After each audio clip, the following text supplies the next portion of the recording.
Powered by Riverside FM.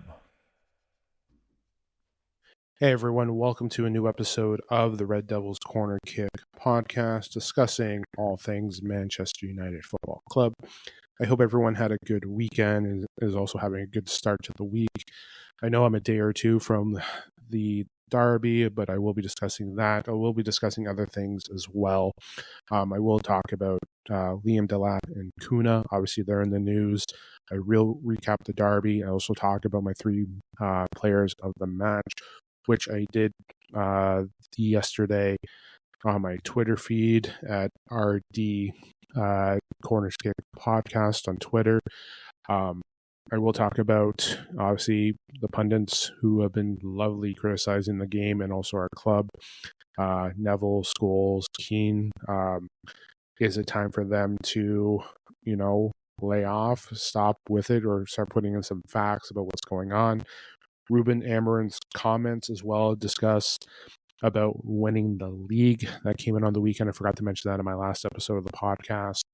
Don't forget that you can listen to the podcast on Apple Podcasts or Spotify, as well as on our YouTube channel as well. I have also launched TikTok as well. I will be posting some posts there as well. Red Devils Corner Kick Pod, and then as well Instagram, Red Devils Corner Kick Podcast, as well as, like I just mentioned, Twitter as well. So I hope everyone enjoyed the derby. I know there was mixed reviews, but let's kick into that right away. Okay. Yes, it was a 0-0 draw for the derby against Man City. I know it wasn't what everyone expected, and I know there was critical, I shouldn't say critical, critiquing of some of the pundits, especially ex-Manchester United players as well. So, listen, my thoughts on it.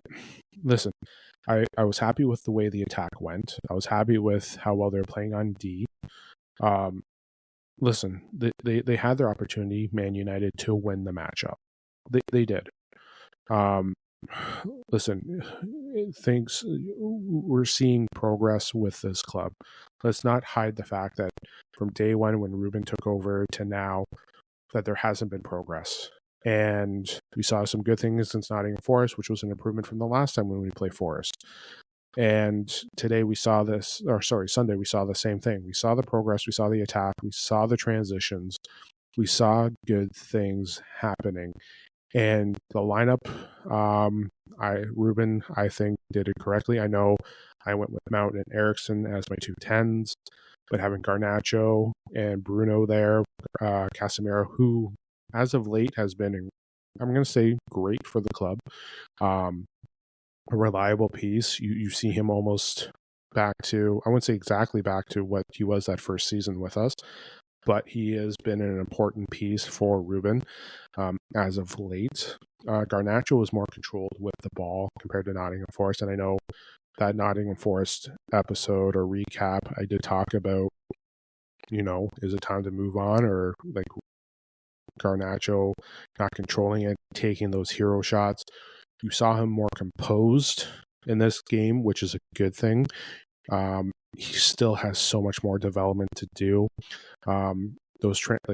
He has to be more aware of what moves to make. But he had his opportunities in City to get us up. Listen, we had our opportunities to take advantage and try and get the win. We got the draw, which in itself, I'm not going to say is a win, but is a positive because we prevented points from City. And like I mentioned last episode, like City needed this win more than what we needed it. In a sense, like, again, a win is a win. We want wins to help us move up the table, but there was more pressure on City and more fear, I think, from City to lose the match than there was to try and go and take advantage and try to win. And Man United took advantage, I think, of that. It's just, unfortunately, we couldn't score. And that's what I see there. And listen, I know a lot of people are going to be like, well, we have Leon on there. Yes. Again, Leon is, if I were to compare the matchup from Sunday to Thursday's matchup, yes, Leon is more important than what we need, or more important than the Premier League matches that we have coming forward, because we want to get back to Champions League. And again, everyone knows, and I shouldn't have to repeat it. This has not been a great season. Listen, we had our opportunities, we had our chances to win it, and you know what? I'm okay with a draw because we took something away from City, and this season, if you go back to the FA Cup, we've played City 4 times. We've walked away with 2 wins, 1 loss in the Community Shield, and a draw. Can you not say that that's kind of been a successful last 4 games against City? Like, can we not take that away? Are we missing that out? And not only that, the Community Shield went to penalties. So, in essence, in regular time, we have not lost to City. The only reason why we have a loss is because it was in shootout. So, 2 were with Ten Hag, 2 were with Ruben Amorim, and overall, we have been successful against them. People can say, well, City are in a top spot right now. So, in what, Man United or not? Like, listen, overall, I know some people were not happy with it. I know those lovely pundits, ex-Man United players as pundits, were definitely critiquing it about the fight, how there wasn't any fight, how they're happy settling with a draw, that both sides were happy with settling with a draw. It wasn't much like a regular Manchester derby. Listen, I was going to do a segment on just talking about those. And listen, we know it's Keane, we know it's Scholesy, we know it's Gary Neville, and Gary Neville always has an opinion. I know he's usually there. But let's just say it. As much as I respect all those players, listen, we grew up. If you're a United fan, you went through one of the best eras in the history of the club. Yes, it's there, and we are fortunate enough that those 3 were a part of it. We know what they contributed, what they meant, and what they have done. But at the same time, too, this is not the same. Like, it's not the same Manchester United. The history of what they did and what they created, you can't expect it to continue on. I know you want fights, you want passion, and you want there, but honestly, when you're looking at the game itself, you can say there was a lack of fight, but there was also I wouldn't say there wasn't a lack of fight. I would say there was a lack of a team trying to take control. Now, again, Man United going into this matchup, you saw them try and take advantage and try and score. I felt like there was more opportunities of United winning that matchup than I did of City. City, on the other hand, had a fear going into that losing. Let's not go there. So, I know you want this like the good old-fashioned derbies that we've seen in the past, fights, screaming at each other in the tunnels, Listen, it's not like it was in the 90s and early 2000s. You can't just go on. And guess what? On the field, if they're doing it, if they're going at each other, screaming it, or whatever, yes, you're going to see that. The one thing I loved for the players that came on for United and making those moves and showing the fight, Joshua Zirkzee, every time he got the ball, every time he fought for it to get back for us on our side, you saw him getting himself involved with the crowd, get everything pumped up. You saw the crowd moving. You saw him showing motivation, which is a great thing. But listen, it all depends on what you think of a fight is. And to think that these players were happy with a draw, probably not. Am I happy with a draw? I'm not. I wanted to win. I'm always gonna go for the win. But realistically, they took away 2 points from City. We got us a clean sheet. We had opportunities to score, which again, we've been having troubles like trying to score this season. But we saw things improve, and we saw this team play well. Listen, I'm okay with the result. I was okay with the game. I was okay with taking this as a draw. And don't be like, oh, this is what we're going to settle with now. Man United or fans are just okay with draws. Anytime we don't lose is a win. Think about that in perspective. We did not lose. Yes, City did not lose either. But we as a club took away points from them. We gained a point. We took away something from City. It would have been better if we took the 3 points. But at the same time, too, we prevented City from winning, We prevented us from playing badly. We played great defensively. And those that are critiquing it, saying it was a boring derby, it wasn't. There was excitement there. You saw it. I love the players' interactions. You saw, again, Xerxes, like I said, waving his hands to the fans, getting them pumped up, and you saw the fans cheering back with them. To say that there wasn't fight, I think, is a misunderstatement, is an understatement, because you saw players there. You saw them take the chances. They may not be fighting the way you have been fighting. And again, the pundits are always going to say, well, in my opinion, yes, it is your opinion. But at the same time, too, in my opinion, I saw the club there. They're not going to do it the way you guys have done it before in the past. But I did see fight there. I did see interaction from the players. I did see that. And that's what I liked. They had determination to win. If you talk to Bruno, they're definitely upset about they would have wanted the win. Ruben Amorim said there was no fight. I think the coach would see something probably different than I did, but they definitely were trying to win. They definitely tried to take the advantage of trying to get the win. You can say about the penalties, whatever. I'll leave it there. We can't just rely on a penalty to be that sole victory. We had opportunities to take the shots, the transitions. Listen, Henderson had some saves. Let's not pretend that he didn't. Let's look at it here. Because I was looking at clean sheets. By the way, Onana is now tied for third in the Premier League with clean sheets. Let's not ignore that. Yeah. So, why did I say Henderson? Sorry, Ederson. Yeah, Ederson. My apologies, City fans, if you're listening. But yes, Ederson. He made some great saves. He did. Listen, there are days where goalie will be on, and there will be a day. Sorry, keeper. There are days where keeper will be on, and there's a days that it's not. But again, we both got the clean sheet. Yes, I think United should have won.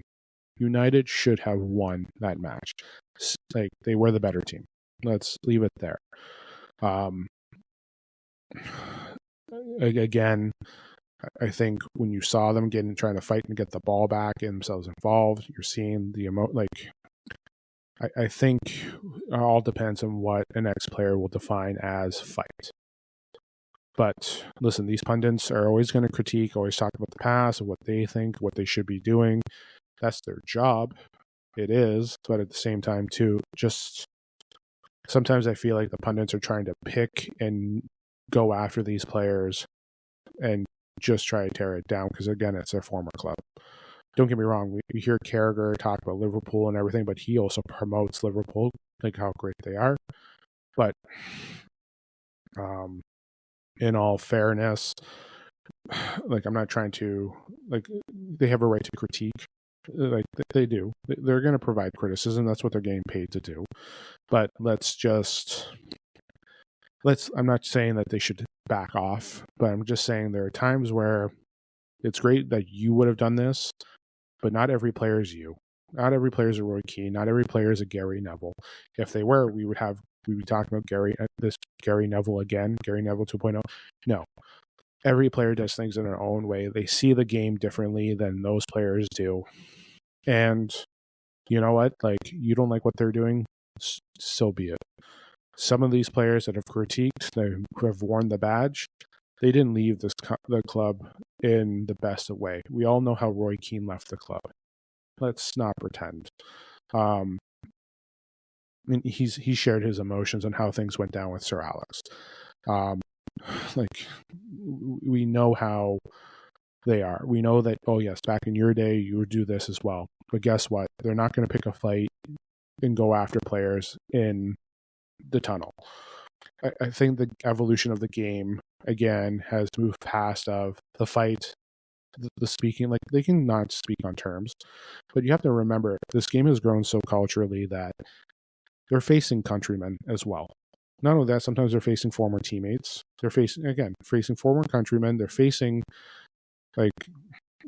colleagues. Technically, they're all in the same league if you look at it. different teams, but again, they're all players. They all respect the game.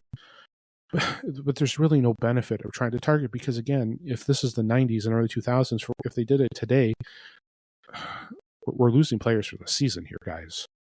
The FA will come down and just get rid of them.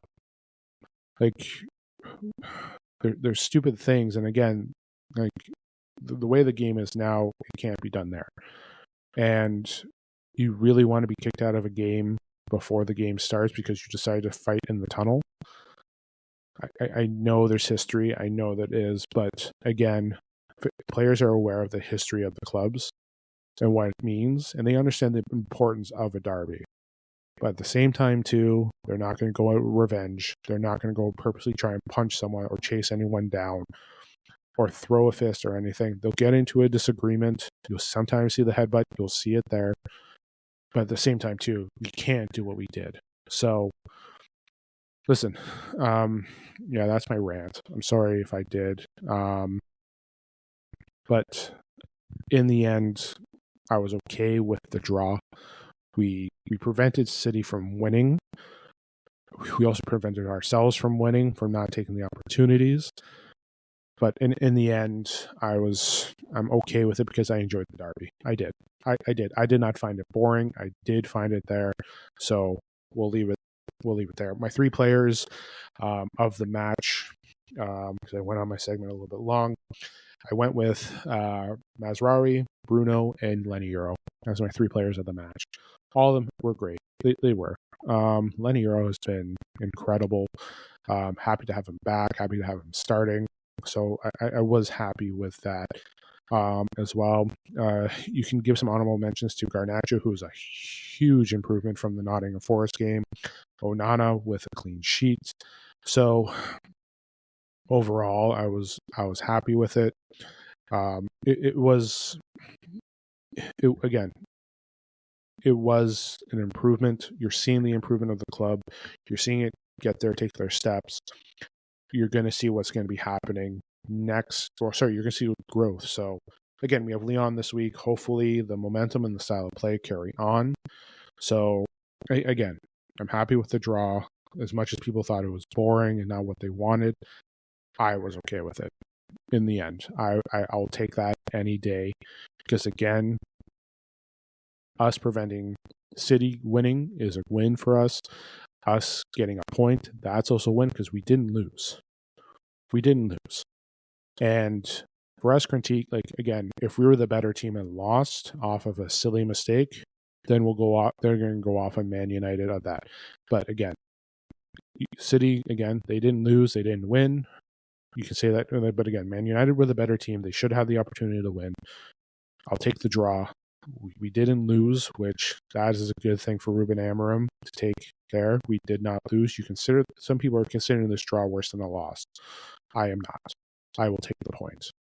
So again, we have a coefficient where there's a potential 11 to 12 teams that can make it into Europe next year. Getting the points that we have now potentially helps us to get into Europe. Let's remember that too. We have a coefficient. Again, either Conference League, Europa, Champions League. We have an opportunity to try and get there because of the way the coefficient is. So if you're taking a look at everything going forward right now, the way things are, again, trying to get close as we can to that top half does help us as well. Potentially get into Europe, whether it's Conference League or not. Newcastle are already technically in the Conference League by winning the Cup this past February.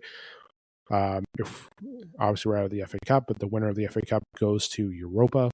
Your position, depending on where you finish in the league this year, you may go to Europa as well as going to the Cup as well. We have potential for additional spots in Champions League. Plus, if we have a team winning the Champions League, an English team is the repeat winner though, as well as for Europa, if we win in Europa, we have that position as well. So we have potential for, I believe, I could be wrong, but I know at least 5 English teams could potentially in the Champions League next year, maybe 6, hypothetically, if we look at it there.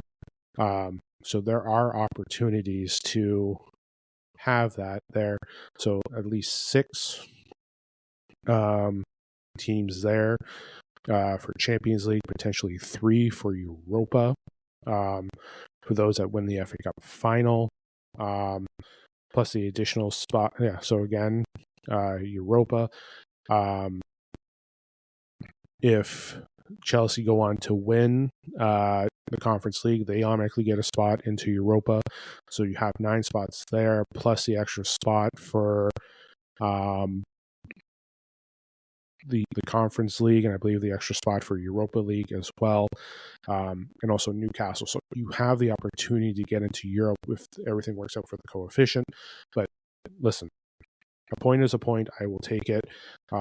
Just to clear up my match 3, I know I really just went away from it. Maz and Euro were our best defenders in that matchup, and I was happy with it. They're both brilliant. Bruno, again, in transition, getting things going, making the right passes. I do feel bad for, again, the story of just our team not finishing is the problem.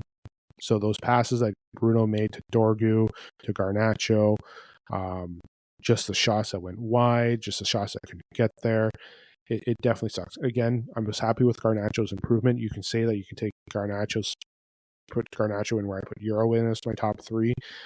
But again, some of the shots he still was arrogant with. He still needs to make those extra moves.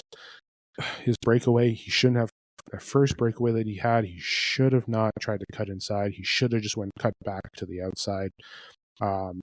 He's got to work on that left-footed shot. He's got to work on his touches a little bit more. But again, massive improvement for Garnacho. But yeah, those are my 3. Again, honorable mentions Onana and Garnacho as the next pieces as well. But overall, I was quite happy. Again, with the draw, with those players. Again, it was United's opportunity to win. It's just we couldn't finish it off the way we should be, and that's been the problem all year. Let's not talk about it. It was a problem with Ten Hag before he got let go. It's a problem now. So right now we have an issue, and that's something to address in the summer, and that's where I'm going to be going to my next segment on. Again, I know every podcast is going to be a summer transfer, but there's 2 players that have been talks in regards to links with Manchester United. Okay. So Liam Delap, Cunha, have been the links to Manchester United. It definitely came out on the weekend that Man United are looking at signing Delap, and looks like the asking price is currently $40 million. Obviously, Ipswich has come out and said they're not going to just willingly let go of him. They'll take opportunities. Cunha has basically come out saying that he is wanting to play for Man United. Doesn't care that there is no Champions League. He's willing to play. I think Cunha is a great piece for United. Having him say what he just said right now does help a little bit. I think the release cost is about $63 million to get him.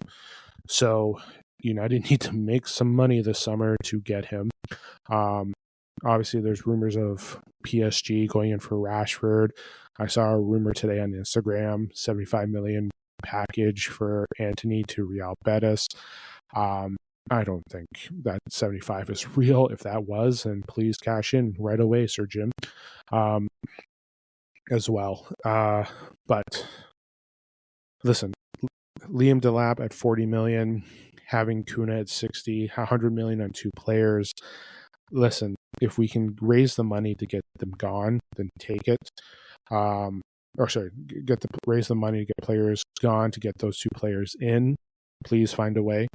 I know Gyökeres was key for Amarim, but Gyökeres has restrictions on where he wants to go, what he wants to do next summer. He wants European football. And there's rumors, and I've read articles, and this is from fan channels that I listen to and other stuff as well. Reports from the Portuguese league that Ruben always wanted Delap. He wanted him at Sporting. But listen, Delap has had a successful season. Listen, Ipswich has not been great. They're going to get relegated again. And I know it sucks, but it is. And Delap for his first season has been great. Let's not take it away here. Liam Delap has had 12 goals this season. and Cunha with 13. Cunha is almost off of his suspension. Should be returning, I believe, this weekend. We'll definitely see him for our next matchup with the Wolves again. But in everything that's going on, he would be a great addition to United. Liam Delap, I think, would be great as well. I think Liam Delap, the way he transitions and moves the ball with his feet, would be an improvement over Rasmus. Again, Rasmus is your, like, I would say in reference to similarities of Harry Kane type striker. But if the transition and the way the 3-4-3 that Ruben is playing, you need to have your striker be able to move and transition with that ball. It's not just like get your striker into the box. When you've seen Gyökeres play, you've seen him move and take control and move with the ball. So Liam is going to have to pass, move the ball, transition. That's what we need for that striker. And when you get Rasmus into open space, he's gone and he has the power to fight through. But for what we need in transition to move, especially if we move things through the middle, like we move from, like, let's say, for example, we move from the back. Let's say we move from the back. So let's go Delot to Bruno in the middle. Then you want to move it up to your striker in the middle. And then you're sending your 2-10s up a little bit. You kind of need to have your striker move, not just take the ball, look and pass. You want to see him move in transition and move that ball up to get more of an attack going. So I think Liam Delap will help with that. I think with the addition of Cunha as well, that should help as well. Listen, when I did my episode a couple of weeks ago, I talked about who I would like the team to go for. Listen, out of the three, I think when I said go for Semenyo, Jonathan David, Angel Gomez, the reason why is just because of cost. Listen, Delap is eligible for 40 million. Cunha is 60 million. That's 100 million, over $100 million they need to spend this season on two players. They need to raise that. So if they're expecting a Rashford deal to go, or they're expecting anything for Anthony, they're going to have to sell Garnacho or Mainu to possibly get that as well. And not only that, you're hoping that the 25 million by Chelsea happens this summer too, because I don't know why fan channels are reporting Sancho taking the money. I know Fabrizio Romano just reported there's the opportunity to go 5. Right now, I don't know why it's limbo, because again, they just came out and said that they'll be signing him, Chelsea. So I think fans are just trying to make news or try to put a scare in, saying there might be a consideration that Sancho may be coming back. So we'll see. Let's leave that to them, because we don't know what's happening. The season's not done yet. So I think Chelsea needs to worry about money, especially with the sale. Especially needs to worry about money, especially with the way they're selling players. They're going to turn, like, they do a very good job at selling players. They do. So I don't know if they have to raise money to try and get that 25 million for Sancho. So we'll see. I'm just going to leave the Sancho thing off. Just move away from that. I'm looking at that as an actual sale, but again, they have to raise funds this year. If they have the 100 million, great. Going to Europe helps even more with the funds. So getting those funds in for Europe is even better. So it really is just trying to wonder, can we get that? Can we see how it goes? But it's trying to get those two players is tough. Semenyo and Boyo is players that I would look at as well. But again, having those additions there, helping out with the offense, having it move on the attack. Our attack needs it. I know I keep referring to offense. I do apologize for my North American slang. But our attack is definitely going to be trying to work towards it. Listen, I mentioned what the potential could look like next year. Again, I know Jonathan David, I've mentioned, he is an experienced striker.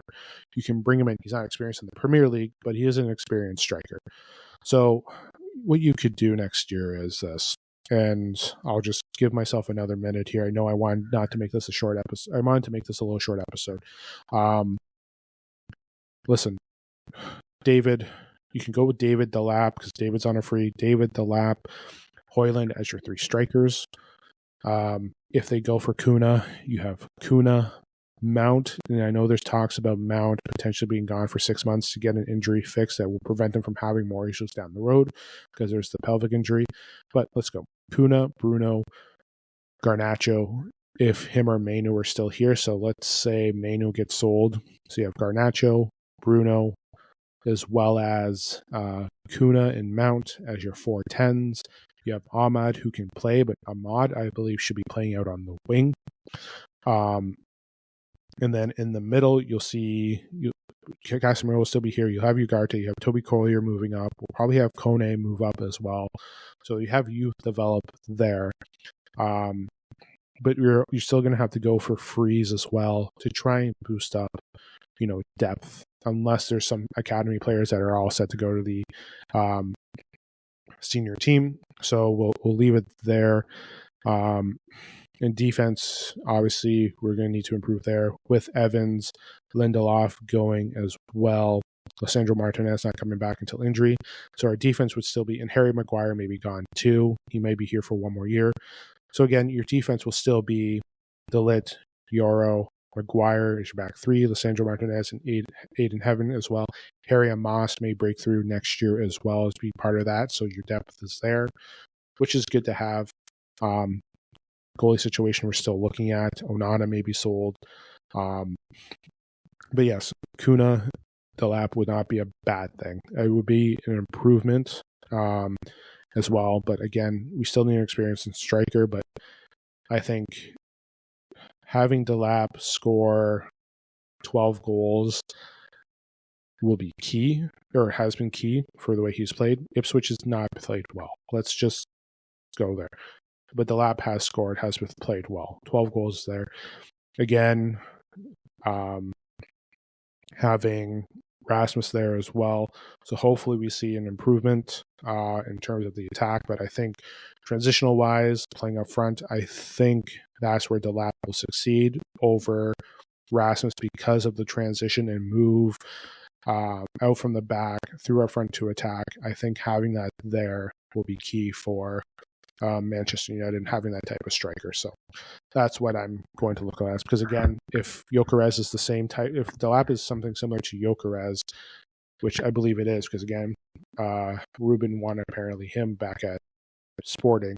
If that's the type of striker that you're looking at, then that helps in the 3-4-3 in transition and moving the ball.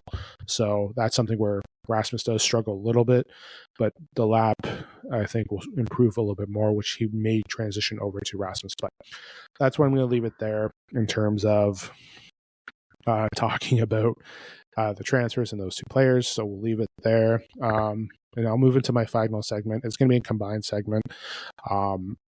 But it's definitely, again, summer transfer window can't get here sooner enough. But again, we need funds to get to those players that we want. So we have a lot of stuff going on. Again, Lyon this week. Again, the closer we get to Champions League, or if we are able to get into Champions League, does help. And again, I mentioned the segment before, the coefficient is very key as well. But yes, having those two players that I mentioned would be an improvement to United, especially on the attack side. That's what we need to have as well. And if Bruno is going to be staying where he is, more in the pivot, then Cunha is more valuable now, and Delap now, especially on the attack and transition too. So that is something we need to look at as well at Manchester United.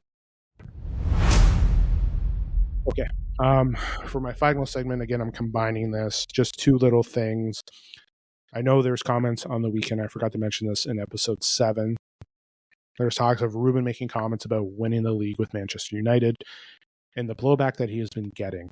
Listen, I am 150% okay with those comments saying that he's going to win with Manchester United.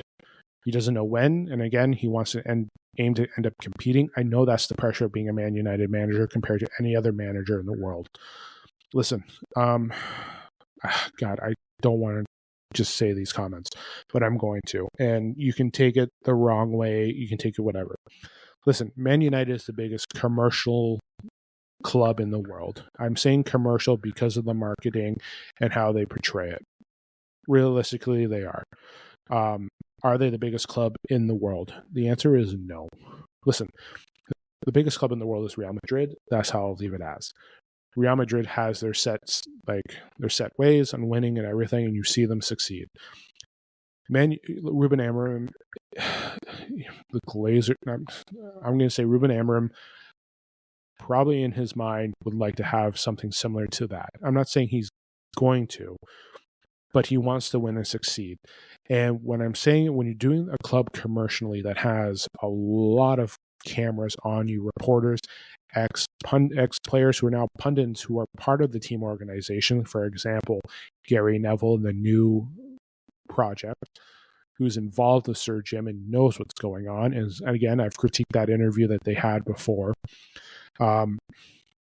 Listen, Ruben, I stand by Ruben, and yes, I believe that we could win the league with him. I also believe that we could win the league with Ten Hag. Ten Hag was more open about not winning the league with these players, and Ruben has been too. But Ruben believes that he can win with this club, and I believe that he can too.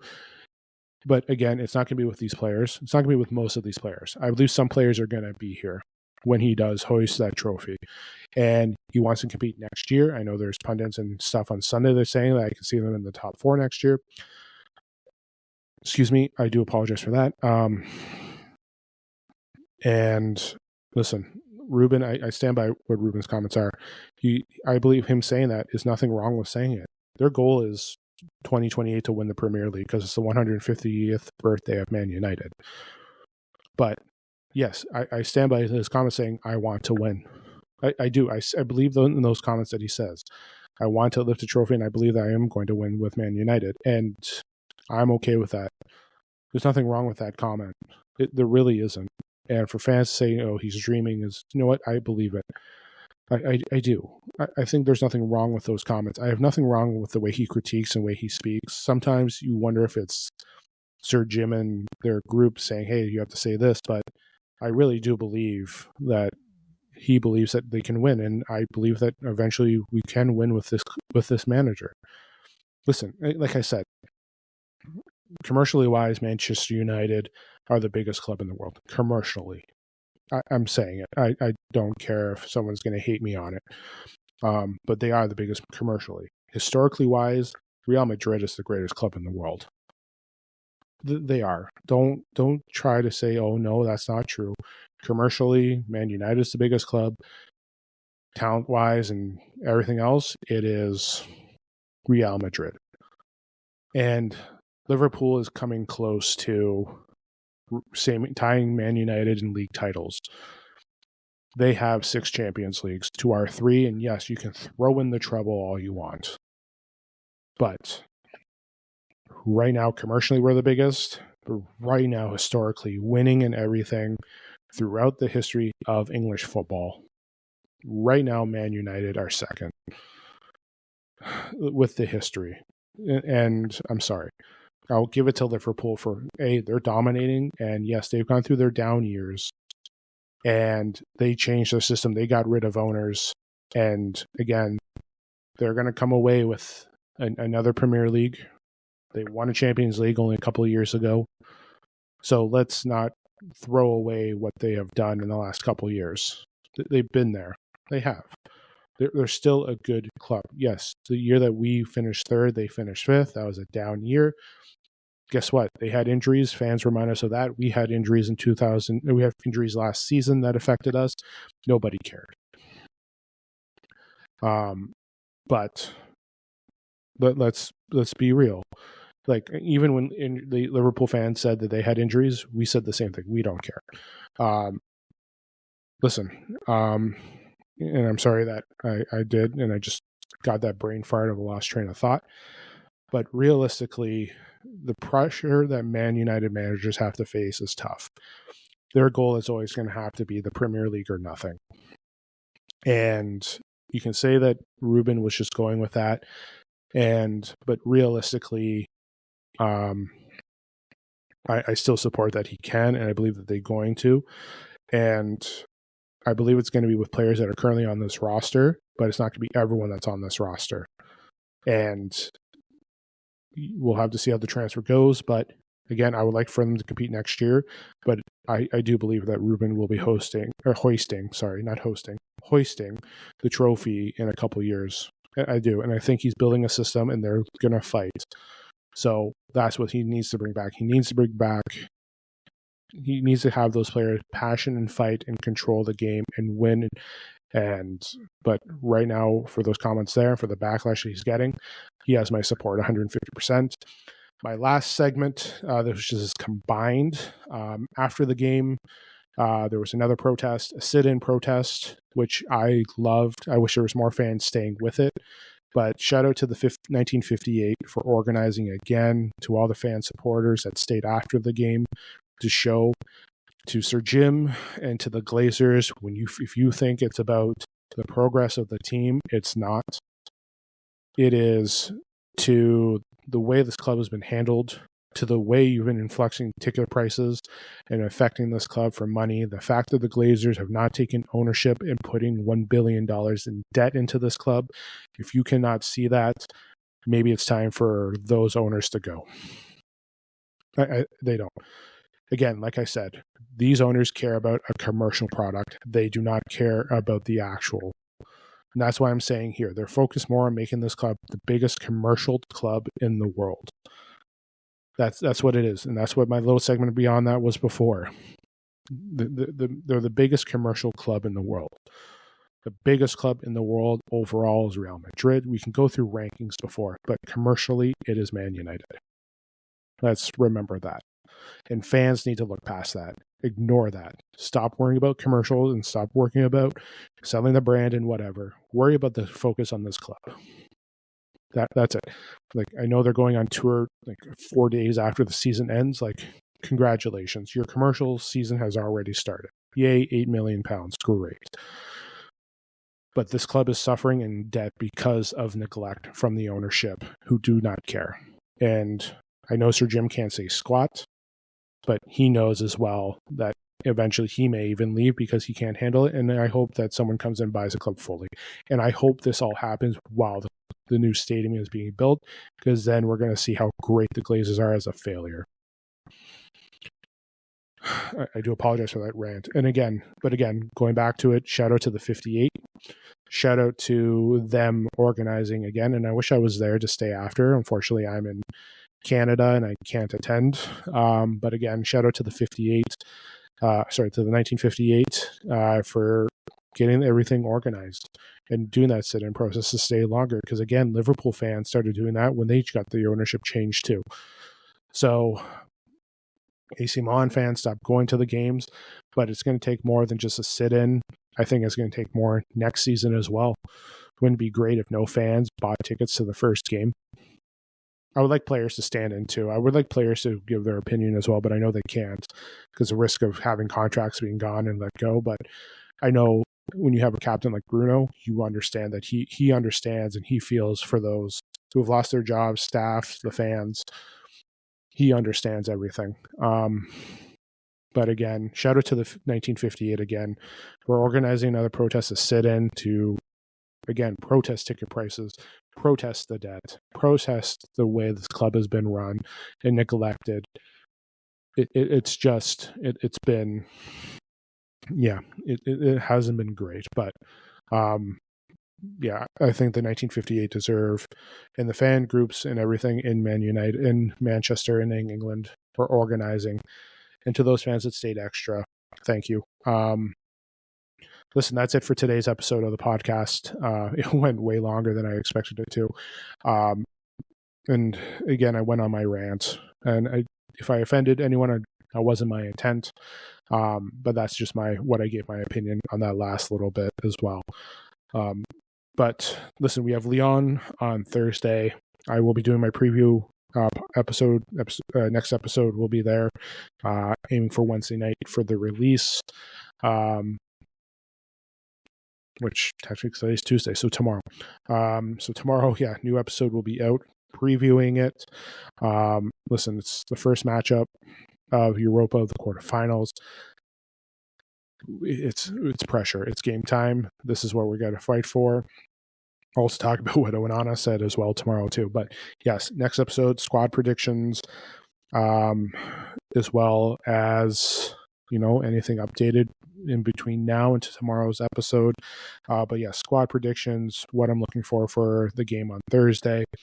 So yes, tune into that as well. Again, Spotify, Apple Podcasts, where this will be launched, as well as YouTube channel as well. But thank you for listening. Have yourself a great Tuesday. We got a big week. So but again, thank you for listening. Enjoy the rest of your Tuesday. Have yourself a great week as well. If you don't have a great week as well. Again, Leon, new episode tomorrow. I'll be saying the same things again tomorrow. Great week as well. But again, thank you for listening. Again, enjoy the rest of your day. This is the Red Devils Corner Kick podcast. Glory, glory, Man United.